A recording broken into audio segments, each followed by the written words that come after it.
কাছে যদি কান্দে মনটা একটু হালকা হয়। আবু জাহেলের স্ত্রী কাম আমার দেশের কোন মহিলা কান্নাই হার মানাইছে, আসিতেছে কান্নার সময়। এই জন্য জনগণ বলছেন হাউসের কান্দন কান্দিস না, ঢঙ্গের কান্দন কান্দিস না, হাউসের কান বলেন আমার সাথে বলেন, হাউসের কান্দন কান্দিস না, এ ঢঙ্গের কান্দন কান্দিস না, তোর কান্দনে হাই রে তোর কান্দনে জনগণ ভোট দেয় না, দিবেও না। মায়া কান্দন কান্দিস না, বলেন মায়া কান্দন কান্দিস না, ঢঙ্গের কান্দন কান্দিস না, তোর কান্দনে হায় রে কি হবে। শুরু হয় নাই, হয়েছে কিন্তু খুব কষ্ট হয়। আর জালেমদের কাজ হলো নিরপরাধ মানুষগুলোর উপর জুলুম করা। আজও তারা করে প্রমাণ করেছেন, অতীতেও তারা জুলুম করেছেন, এখনো যারা করে তারা আর এরা কি হবে। শুরু হচ্ছে একটু পর কি হবে। আজ ডাকাতদের বিচার হয় না, বিচার হবে বাংলার জমিনে। 90% মুসলমানের দেশে তোরা পার পাবি না, পার পেতে দেওয়া হবে না। কথা বলতে বলেন কথা ঠিক কি না। শেষের খেলাটা আরো মর্মান্তিক হবে, কিন্তু রাজনৈতিক আলোচনার দরকার নাই। রাজনৈতিক আলোচনা করবে রাজনৈতিক লিডারেরা, যাদের খাটের তলে সয়াবিনের তেলের বোতল পাওয়া যায় তারা। কথা বলেন কথা ঠিক কিনা। যারা ঠিক বলে নাই এরাও ভাগ পায়। আজকে রিজার্ভ সহ সম্পূর্ণ কিছু খেয়ে তছনছ করেছেন, এমনকি ব্যাংক পর্যন্ত খাওয়া শুরু করেছেন। কথা বলেন কথা ঠিক কিনা।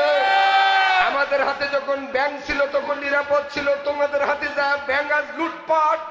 আজ ডাকাতদের বিচার হয় না, বিচার হবে বাংলার জমিনে। 90% মুসলমানের দেশে তোরা পার পাবি না, পার পেতে দেওয়া হবে না। কথা বলতে বলেন কথা ঠিক কি। কষ্ট হয় আসছে তখন কি হবে, খেলা বাকি আছে। আলহামদুলিল্লাহ বলেন। এইদিকে তাকান। এবার বলছেন মুসলমানেরা নারায়ে তাকবীর আল্লাহু আকবার বলে কেন? বলছেন মুসলমানদের ভিতরে কোরআন আছে। আর একজন বলল কোরআন যদি থেকেই থাকে কোরআনটাকে জ্বালিয়ে দেন। সুবহানাল্লাহ। কোরআনটাকে জ্বালিয়ে দেন। আর একজন বলল এ মানুষের পক্ষ থেকে যে না না কোরআন জ্বালিয়ে দেওয়া যাবে না, বরং মুসলমান যদি জানতে পারেন কোরআন জ্বালিয়ে দেওয়া হয়েছে, মুসলমানেরা দলমত নির্বিশেষে ঐক্যবদ্ধ হবে, এক প্ল্যাটফর্মে আসবে। বরং কোরআনই থাকবে, কোরআনের অরিজিনাল ভলিউম আউট করে দিতে হবে। আজকেও কোরআনই আছে, অরিজিনাল ভলিউম আউট করে দেওয়া হয়েছে।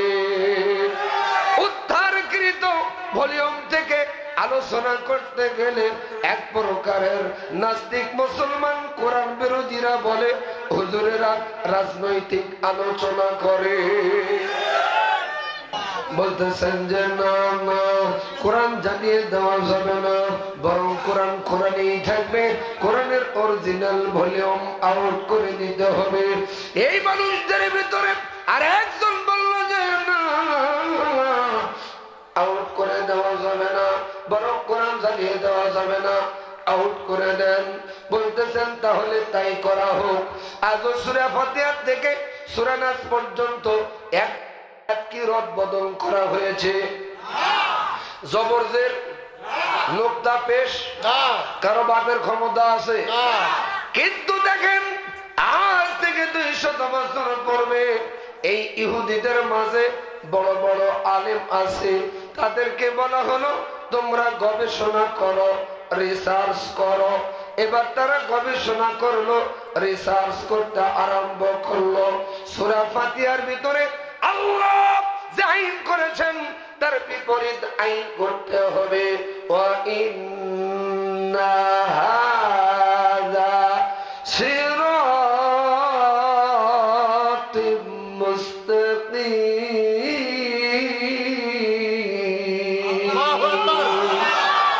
আল্লাহর গোলামেরা মুস্তাকিমের পথ হলো সোজা সরল ডান পথ। ও দোকানি পাড়ার ভাইয়েরা বলুন তো, নামাজ পড়েন কার হুকুম? আল্লাহ। জোরে বলেন আল্লাহ। হজ করেন কার হুকুম? আল্লাহ। যাকাত দেন কার হুকুম? আল্লাহ। ওসর দেন কার হুকুম? আল্লাহ। বউ তালাক দেন কার হুকুম? হাসির খোরাক দেই নাই। নামাজ যেমন ফরজ, হজ যেমন ফরজ, যাকাত দেওয়া যেমন ফরজ, বিয়ে করে বইয়ের মোহর না দেওয়া তেমনি ফরজ। মারহাবা বলেন। এই দোকানি পাড়ার থেকে পার্বতীপুর দিনাজপুর যখন আপনি যাবেন, আমার আল্লাহ আজ থেকে 1500 বছর পূর্বে আমার নবীকে বলে দিলেন রাস্তার ডান পাশে নামাজের মতোই হেঁটে যাওয়া ফরজ। আমার কোশ্চেন হলো, আমি আপনি যখন রাস্তা দিয়ে হেঁটে যাই কোন পাশ দিয়ে যাই? রাস্তা ডান পাশে হেঁটে যাওয়া কার হুকুম? হাটেন কোন পাশ দিয়ে? এই বাম পাশের আইন করলো কে? না, ব্রিটিশ নয়, মানুষ। ইলাহা তো তিনি যিনি সৃষ্টি করতে পারেন, যার হুকুমে মানুষ চলতে পারে। আবার রিপ্লাই দিয়ে বলতেছি, যিনি সৃষ্টি করতে পারেন, যার হুকুমে মানুষ চলতে পারে, তিনি হন ইলাহা। তাহলে আসমান জমিন, পাহাড় পর্বত, নদী নালা, তরুলতা, বৃক্ষলতা যিনি এত সুন্দর করে সৃষ্টি করেছেন, তিনি হলেন আমার আল্লাহ। এবার আল্লাহ বলতেছেন রাস্তার ডান পাশ দিয়ে হাঁটতে লাগবে। এ মানুষ আজ থেকে 200 বছর পূর্বে সিদ্ধান্ত নিতেছেন যে না, আমরা আইন করলাম, আল্লাহ বলেছেন ডান পাশ দিয়ে হেঁটে যেতে হবে, আমরা আইন করলাম বাম পাশ দিয়ে হেঁটে যেতে হবে। ও মুসলমান মায়ের সন্তানেরা, আপনি ডান পাশে না হেঁটে বাম পাশে হাঁটেন। আল্লাহটা বাদ দিয়ে মানুষেরটা মেনে নিলেন। এখন আপনার ইলাহা হচ্ছেন মিস্টার মানুষ। এই দুইজন ঠিক করলেন আর আপনারা সবাই বেঠিক। সবাই বলেন হাই হাই। আপনি নামাজ বুঝলেন, হজ বুঝলেন, যাকাত বুঝলেন, ওসর বুঝলেন, কিন্তু দিন কায়েম করা বুঝলেন না। আপনার কোন ইবাদত আল্লাহর দরবারে কবুল হবে না। ভাইরা আমার, ভাবজিরা আমার, গভীর মনোযোগ দিয়ে শুনবেন। এবার তারা বলতেছেন আল্লাহ তো বললেন রাস্তার ডান পাশ দিয়ে হাঁটতে লাগবে, আমরা আইন করলাম বাম পাশ দিয়ে হাঁটতে হবে। এবার তারা বললেন দেখো তো চোর ডাকাতের বিষয়ে কোন আলোচনা আছে কিনা, আল্লাহ করেছেন কিনা। এবার তারা দেখলেন ওয়াসারিকু ওয়াসারিকাতু ফাকতুউ আইদিয়াহুমা জাযাআন বিমা কাসাবা নাকালাম মিনাল্লাহ আল্লাহু আজিজুন হাকীম। কথা কার? চোর যদি চুরি করে ধরা পড়ে হাত কেটে দাও, এ বিধান কার? আল্লাহ। যারা বললেন না সন্দেহ হয়, বাংলাদেশে কত চোর ধরলাম, একটা চোরের হাত কাটতে পারলাম না, কারণ আপনি মুসলমান দাবি করেন। আপনি একটা চোরের হাত কাটেন, আপনি এলাকা থাকতে পারবেন না, আপনার জেলখানা হবে মামা শ্বশুরের বাড়ি। আজ থেকে 200 বছর পূর্বে এবার মানুষ সিদ্ধান্ত নিল অঙ্গহানি করার দরকার নাই, 3.5 মাস জেল দিয়া দাও। কি করে ওয়াজ করবো রে ভাই? 3.5 মাস জেল দিয়া দাও। 3.5 মাস জেলের হুকুম মেনে নিলাম, বাট আল্লাহর দেওয়া বিধান আজও মানতে পারলাম না। এই জন্য আমার আল্লাহ বলতেছেন, তুমি যত বড় মুসলমান দাবি করো না কেন, তুমি মুসলমান হতে পারো নাই। অমাল্লাম ইয়াহকুম বিমা আনজালাল্লাহু ফাউলাইকা হুমুল কাফিরুন। আমি আল্লাহর দেওয়া বিধান অনুযায়ী, কোরআন অনুযায়ী যারা সামাজিক ভাবে, রাষ্ট্রীয় ভাবে বিচার ফয়সালা করে না, এরা শুধু কাফের না, এরা নির্ভেজাল কাফের। আরো জোরে, সামাজিক ভাবে কোরআন দিয়া বিচার হয়, কথা কয় না। তাহলে আপনি মুসলমান দাবি করেন, এখন আপনি আমি মুসলমানের তরিকাত আছি না কাফেরদের তরিকাত আছে? কাফের চিনা যায় কিন্তু মুনাফিক চিনা যায় না। কাফের শব্দের শাব্দিক অর্থ হলো অস্বীকারী, কিন্তু মুনাফিক নামাজও পড়ে, হজও করে, যাকাতও দেয়। ওই যে মুনাফিকের সর্দারের নাম কি? আব্দুল্লাহ বিন উবাই। উনি নবীর পিছনে নামাজও পড়েছেন, নবীর অনুপস্থিতিতে মসজিদের ইমামতিও করেছেন, কিন্তু ভিতর ভিতর নেতা ওনার নবী ছিল না, আবু জেহেল ছিল। আজকেও নবী নাই, নবীর পরেদেরকে যারা নেতা মানে না, ভিতর ভিতর যদি অন্য কোন নেতা তার হৃদয় লালন করে থাকে, এই আব্দুল্লাহ ইবনে উবাইয়ের খালাতো ভাই, এই খালাতো ভাইদের কারণেই 90% মুসলমানের দেশে ইসলাম বিজয়ী আমরা দেখতে পাই না। কথা বলেন ঠিক কিনা?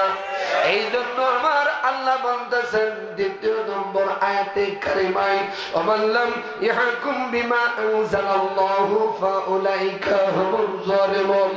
আমি আল্লাহর দেওয়া বিধান অনুযায়ী, কোরআন অনুযায়ী যারা সামাজিক ভাবে, রাষ্ট্রীয় ভাবে বিচার ফয়সালা করে না, এরা শুধু জালেম না, এরা টাটকা জালেম। আর জালেমদের কাজ হলো নিরপরাধ মানুষগুলোর উপরে জুলুম করা। আজও তারা করে প্রমাণ করেছেন, অতীতেও তারা জুলুম করেছেন, এখনো যারা করে তারা আর এরা। কি হবে? শুরু হচ্ছে একটু পর, কি হবে?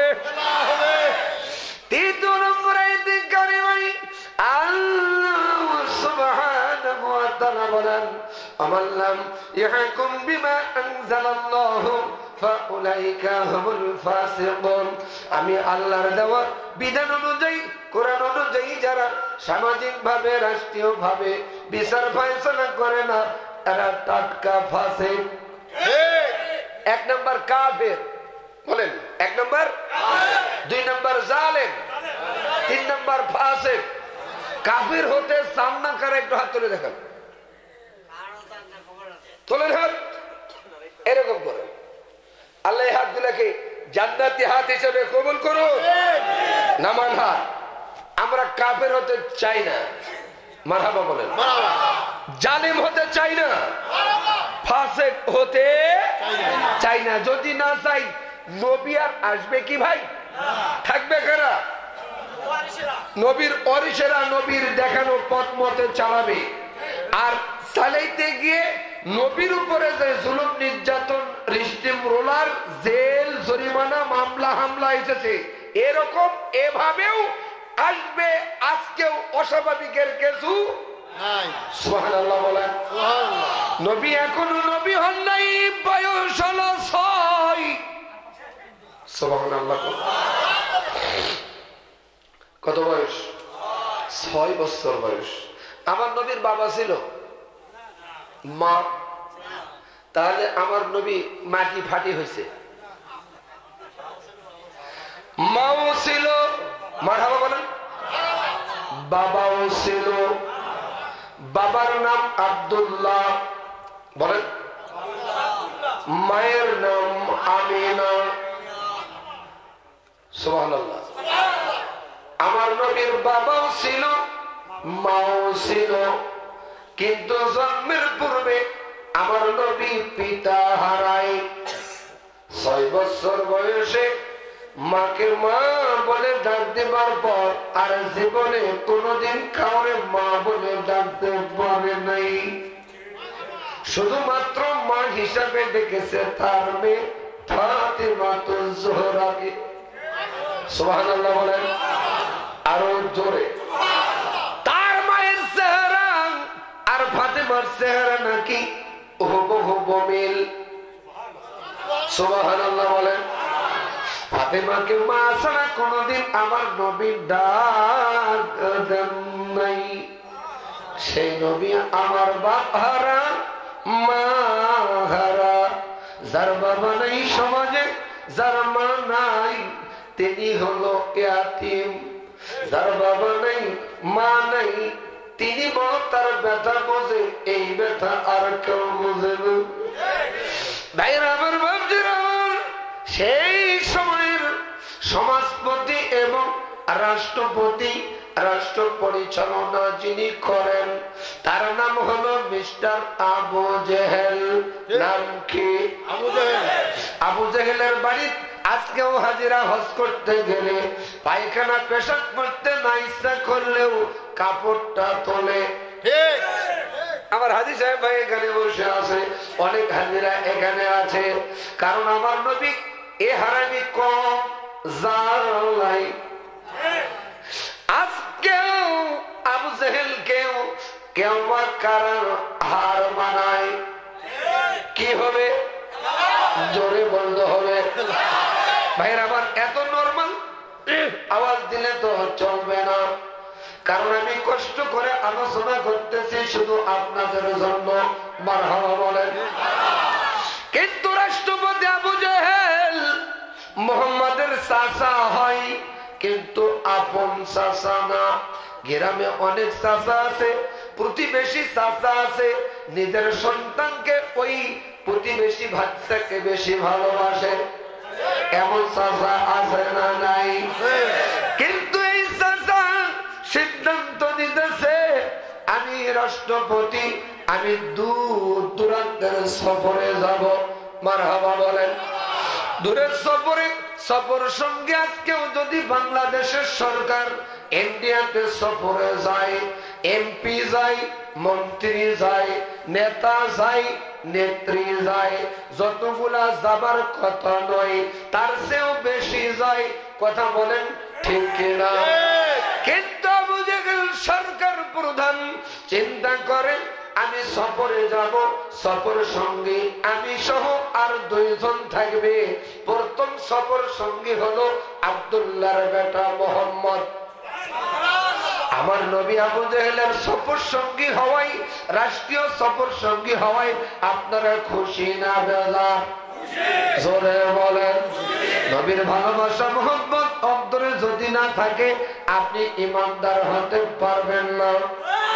নবীর ব্যথাই আপনি আমি যদি ব্যথিত না হই, আমার আপনি যত ইমানদার দাবি করি না কেন আমরা ইমানদার হতে পারবো না।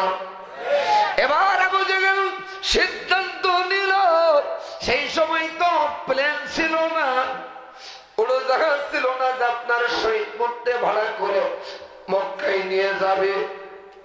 ছিল আরবের মরুভূমির উটগুলোকে জাহাজ হিসেবে ব্যবহার করত। সুবহানাল্লাহ বলেন।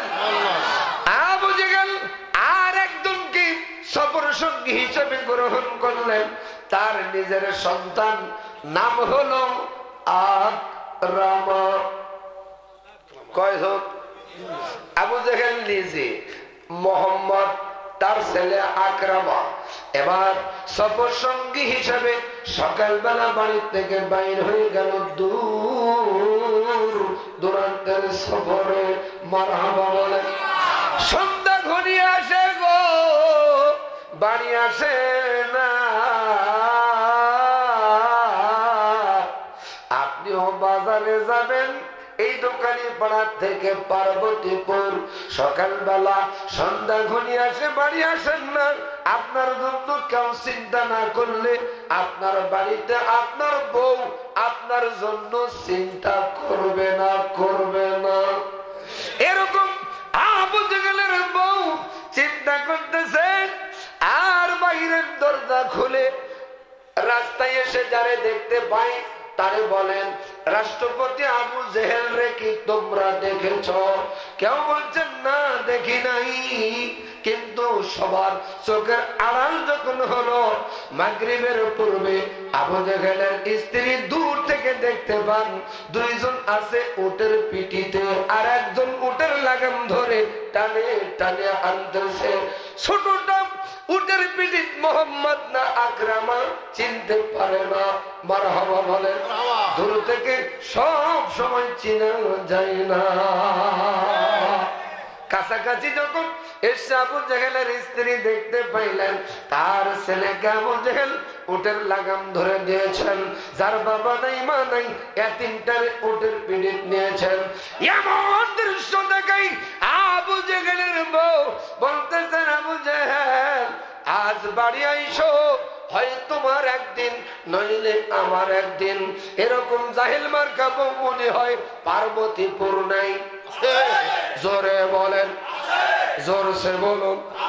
কষ্ট হলে একটু দোয়া করে দেই, চলবে? কতক্ষণ কি হবে? খেলা কিন্তু কেবল আমি গোসল করে নিয়ে আসতেছি, শুরু হবে। কার সাথে? মিস্টার আবু জেহেলের সাথে। আজ আবু জেহেল নাই, আবু জেহেলের অনুসারীরা আছে। আবু জেহেলের ভূমিকা যারা পালন করেন তাদের সাথে খেলা হবে।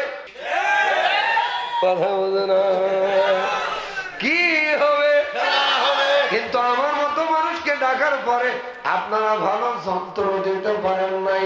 যন্ত্র যদি বাজে অন্তর এমনি বাজবে। কথা বলেন, কথা ঠিক কিনা? মাইকাওনা ভাই দোষ দেই নাই, এটা আপনাদের ব্যর্থতা। আল্লাহর গোলামেরা আবু জেহেলের স্ত্রী বলতেছেন, আকরামার মা বলতেছেন, আজ তুমি বাড়ি আইসো, হয় তোমার একদিন নইলে আমার একদিন। উঠানে আসছে, আঙ্গিনায় আসছে। আসার পর নবী মোহাম্মদ তখন কি নবী হয়েছে? বাহু দুটো ধরে নেমে দিতেছে। আবু জেহেলের স্ত্রী বলতেছেন, তুমি মানুষের কাছে মুখ দেখে দেব। মহিলা মানুষ পুরুষ মানুষের কাছে যদি কাঁদে মনটা একটু হালকা হয়। আবু জেহেলের স্ত্রী কাম আমার দেশের কোন কোন মহিলা কান্নাই হার মানাইছে, আসিতেছে কান্নার সময়। এই জন্য জনগণ বলছেন, হাউসের কান্দন কান্দিস না, ঢঙ্গের কান্দন কান্দিস না। হাউসের কান বলেন, আমার সাথে বলেন, হাউসের কান্দন কান্দিস না, এ ঢঙ্গের কান্দন কান্দিস না। তোর কান্দনে হাই রে, তোর কান্দনে জনগণ ভোট দেয় না, দিবেও না। মায়া কান্দন কান্দিস না, বলেন, মায়া কান্দন কান্দিস না, ঢঙ্গের কান্দন কান্দিস না। তোর কান্দনে হাই রে কি হবে? শুরু হয় নাই, হয়েছে, কিন্তু খুব কষ্ট হয়। যেভাবে আওয়াজ দিতেছি ভালো মাইক হলে শুধু দোকানি পাড়া নয়, গোটা পার্বতীপুর উপজেলা আজকে টলমল করত। কিন্তু আপনারা তো পারেন নাই, এটা আপনাদের বারবার বলতেছি ব্যর্থতা। এই দায় বইবে কে রে? তারা দেখেন, তাও ঠিক। আমরা এই দায় বইব, কারা বইবে? ওরা বলেন, কারা? কষ্ট হয়। সম্মানিত ভাইরা আমার, আবু জেহেলের বউটা কান্দে আর বলে, তুমি রাষ্ট্রপতি, তোমার সন্তানকে তুমি উটের লাগাম ধরে দিয়েছো, যার বাবা নাই মা নাই কুলাঙ্গারে তিনটারে উটের পিঠিত নিয়েছো। অকথ্য ভাষায় যখন গালিগালাজ আবু জেহেলের বউ আকরামার মা করতে আরম্ভ করলো, আবু জেহেল বলতেছেন আকরামার মা,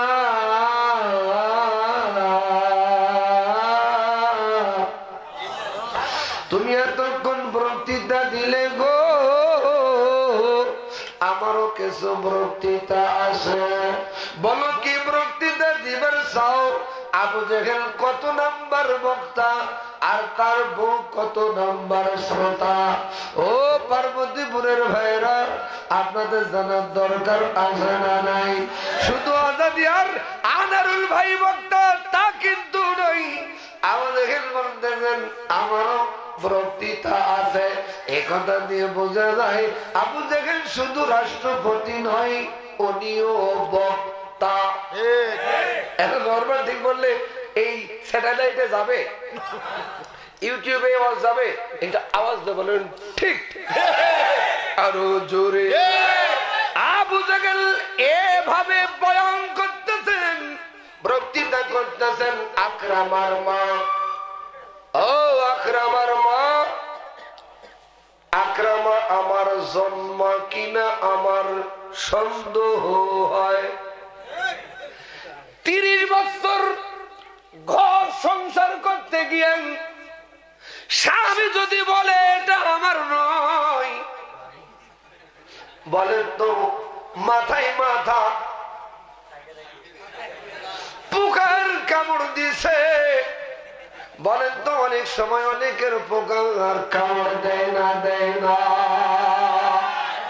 এবার আকরামার মা বুঝতে পেরেছেন এ কথা বলার পেছনেও কারণ আছে। বাবা যদি বলে ছেলে আমার, মেয়ে আমার, মা যদি বলে এটা তোর নয়, এটা গোপনের আড়ালের, মাইন্ডটা কারেন্ট হবে। এই জন্য রাষ্ট্রপতি আবু জেহেল ডাক দিয়ে বলে, ও আকরামার মা, বলে এটা কি আমার জন্ম? এবার যে দেবতা যে ফুলে তুষ্ট হয় ওই ফুল দিতে হয়। বলছেন লাত, আমার সাথে বলেন, লাত, মানাত, উজ্জা, হবল, ঠাকুর, ঠাকরানি, চাকর, চাকরানি। সবার কসম করে বলি এটা তোমার, এটা তোমার। আবু জেহেল সরকার বলতেছেন তুমি কি বোঝা বললা? কয় হ্যাঁ। তাহলে 3 সত্যি বলো, 1 সত্যি, 2 সত্যি, 3 সত্যি, এটা তোমার এই জন্ম। আবু জেহেল বলতেছেন তুমি যেহেতু বলেছ এটা আমার জন্ম আমি মেনে নিলাম, কিন্তু আমার ছেলেকে উটের লাগাম ধরে দিলাম কেন? যার বাবা নাই, যার মা নাই, তাকে উটের পিঠিত কেন নিলাম? ও নাকিরা, শেষ বক্তৃতাটা শোনার তোমার দরকার আছে না নাই? নাকিরা বলতেছেন বলো, আকরামার মা বলতেছেন বলো। আবু জেহেল সরকার বললেন মোহাম্মদ সাধারণ কোন মানুষ হবে না, মোহাম্মদ হবে আখিরি জমানার নবী, সুবহানাল্লাহ, আখিরি জমানার পয়গম্বর। আর নবীদের মান মর্যাদা নিচু স্থানে হয় না, উঁচু স্থানে হয়। এই জন্য আমার ছেলেকে উটের লাগাম ধরে দিয়েছি, আর নবী মোহাম্মদের মান মর্যাদা উঁচু স্থানে, এই জন্য তাকে আমি উটের পিঠিত নিয়েছি। বলুন তো এখন কি হবে? খেলা দেখবার চান? কারা কারা তোলেন হাত। নারায়ণ তাকবীর, লিল্লাহি তাকবীর। নবীর বয়স 8, 10, 29, 39, মারহাবা বলেন। সে পর্যন্ত হবে না? আপনারা থাকবেন? আমার বিশ্বাস আপনারা যেতে পারবেন না। মেসি আর নেইমারের খেলা তো আপনারা দেখেছেন, আপনাদের তৃপ্তি হয় নাই। এই খেলা শব্দ এজন্য ব্যবহার করেছি, ওরাও বলে খেলবো, এরা কয় আয়। কোন জায়গায় খেলবো? আগামী দিন দেখা হবে। এক কথা বলেন, কোন জায়গায় খেলা হবে, কোন তারিখে খেলা হবে, সেই কথাটা আজকে আমি বলে দিয়ে যাব। আর দাওয়াত আমি পাবো কিনা তা জানি না। দাওয়াত পাওয়ার উদ্দেশ্যে আজাদি ওয়াজ করে না। আগামীকাল 5 বিবি জয়পুরহাট, একই রাত্রে 2টা ওয়াজ। হুজুর ডেট দেন, ডেট দেন। সাইদ ভাই আমার বন্ধু মানুষ, তাইও আমার আর ডেট পাই নাই। তাহলে কত মাহফিল সিরিয়ালে আছে, এটা আপনারা কি হুঁশ করেছেন? এটা আপনাদের দোয়া, কথা ঠিক কিনা বলুন তো? কি হবে? জোরসে বলুন, আরো জোরে। 39 বছর বয়স। কত বছর? নবী এখনো নবী হন নাই। আবু জেহেল সরকার বললেন তখন পর্যন্ত মোহাম্মদ আল আমিন। আল আমিন শব্দের শাব্দিক অর্থ হলো মিথ্যাবাদী। আপনারা মনে হয় ভুল বুঝতেছেন, মিথ্যাবাদী। সবাই বলেন, জোরসে বলুন। কতদিন পর্যন্ত সত্যবাদী? গপ 39 বছর পর্যন্ত সত্যবাদী। 40 বছরে যখন পদার্পণ করলেন আমার নবী, নবীকে আমার আল্লাহ নবী বানাই দিলেন, ওই সময় আবু জেহেল রাষ্ট্রপতি, সরকার প্রধান বলতেছেন, মোহাম্মদ আজ থেকে হলো ধর্মীয় অপরাধে অপরাধী। আমরাও 40 বছর পরে হলাম স্বাধীনতা বিরোধী অপরাধী। কি হবে ভাইরা আমার? 40 বছরে আমার আল্লাহ নবী যখন বানাই দিলেন, বলেন তো নবী হবার পর দায়িত্ব বাড়ে না কমে? এই ভাই আপনারা কথা বলবেন না। আমার বিশ্বাস পার্বতীপুরের ভাইরা আমার কলিজা দিয়ে ভালোবাসে। আমি যতক্ষণ থাকবো ওরাও ততক্ষণ থাকবে। আমি থাকবো না, ওরাও থাকবে না। এই জন্য লেখালেখি আর স্লিপ দেওয়ার কোন প্রয়োজন হবে না। আমি ও জিনিস না। আলহামদুলিল্লাহ বলেন। আবু জেহেল সরকার বললেন, মোহাম্মদ ধর্মীয় অপরাধে অপরাধী। নবী হবার পর দায়িত্ব বাড়ে না কমে? আমার আল্লাহ বললেন, নবী হে, দাওয়াত পৌঁছাই দাও। আমি যে কথাটা উপস্থাপন করি সেটা হলো, নবীর দাওয়াত কোন জায়গায়, আমাদের দাওয়াত কোন জায়গায়। নবীর তরিকা অনুযায়ী দাওয়াত না হয়, কিয়ামত পর্যন্ত দাওয়াত দিবেন, ও দাওয়াত দিয়া কোনো লাভ হবে না ভাই। নবী কোন তরিকায় দাওয়াত দিতেছেন দেখেন। আল্লাহ জিবরিল মাধ্যম পাঠাই দিয়ে বলছেন, জিবরিল যাও আমার নবীর কানে কানে গিয়া বলো দাওয়াত পৌঁছাই দিতে হবে। কোন জায়গায় দিব ভাই জিবরিল? বলছেন সংসদে এমপি মন্ত্রী নিয়ে রাষ্ট্রপতি বসে আছে, দাওয়াত পৌঁছাই দেন। লা ইল্লাল্লাহু মুহাম্মাদুর রাসূলুল্লাহ। মুহাম্মদ তার অনুসারীদেরকে নিয়ে সংসদের ভিতরে ঢুকে পড়লেন। যা বলছেন, চাচা এতদিন বুঝি নাই, মেনে নিয়েছি। হুকুমদাতাকে, আইনদাতাকে, বিধানদাতাকে, সমস্ত কর্তৃত্ব নেতৃত্বের মালিক তুমি নই, আমার আল্লাহ। চাচা মিয়া আপনি সমাজ চালান, রাষ্ট্র চালান। চাচা দাওয়াত দিয়া গেলাম, আপনি সহ আপনার এমপি মন্ত্রীরা যেন কোরআন দিয়া সমাজ রাষ্ট্র চালান। সুবহানাল্লাহ বলবেন না? আর একটা কথা বললেন, চাচা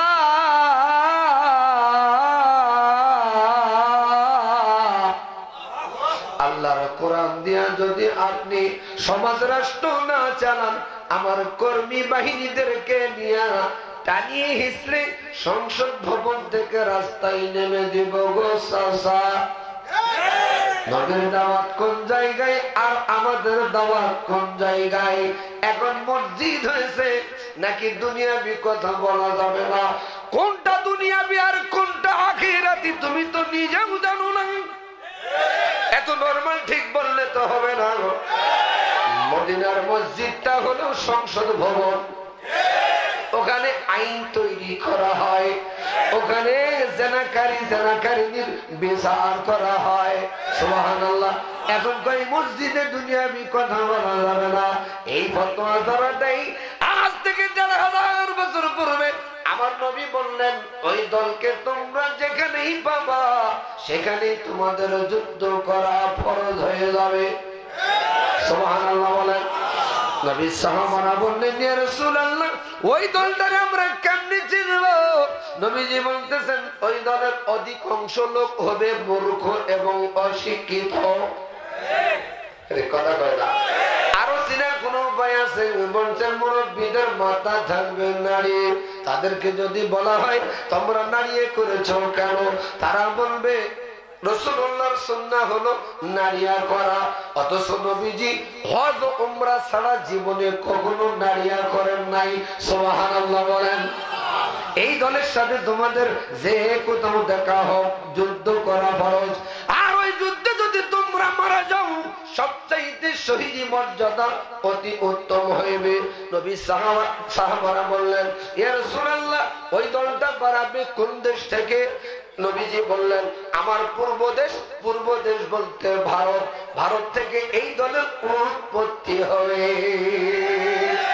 সম্মানিত ভাইরা আমার, বাপজিরা আমার, এই দাওয়াত দিয়া যখন নবীজি চলে আসলেন আবু জাহেল এমপি মন্ত্রীদেরকে নিয়ে বসলেন, বৈঠক করলেন। দারুন নাদুয়ার বৈঠক, সর্বপ্রথমের বৈঠকটার নাম হলো দারুন। এই বৈঠকে তারা সিদ্ধান্ত নিতেছেন মোহাম্মদ যে দাওয়াত দিয়ে গেল এই দাওয়াত যদি বাস্তবায়ন হয় আগামীতে আমাদের হাতের ক্ষমতা থাকবে না, তাহলে কি করে যায়? বলতেছেন মোহাম্মদের অনুসারী জাতির কাছে জাতির কানে এই কালমার দাওয়াত যাতে পৌঁছাইতে না পারে সর্বপ্রথমে যে নীতি নির্ধারণ করলেন আবু জাহেল তার এমপি মন্ত্রীরা সহ মোহাম্মদ রে বন্দী করতে হবে। আজ নবী নাই, নবীর অলিদেরকে যারা বন্দী করে তারা আর কি হবে? অপরাধীরা ছাড় পাই, নিরপরাধ মানুষগুলোর উপর জুলুম চালানো হয়।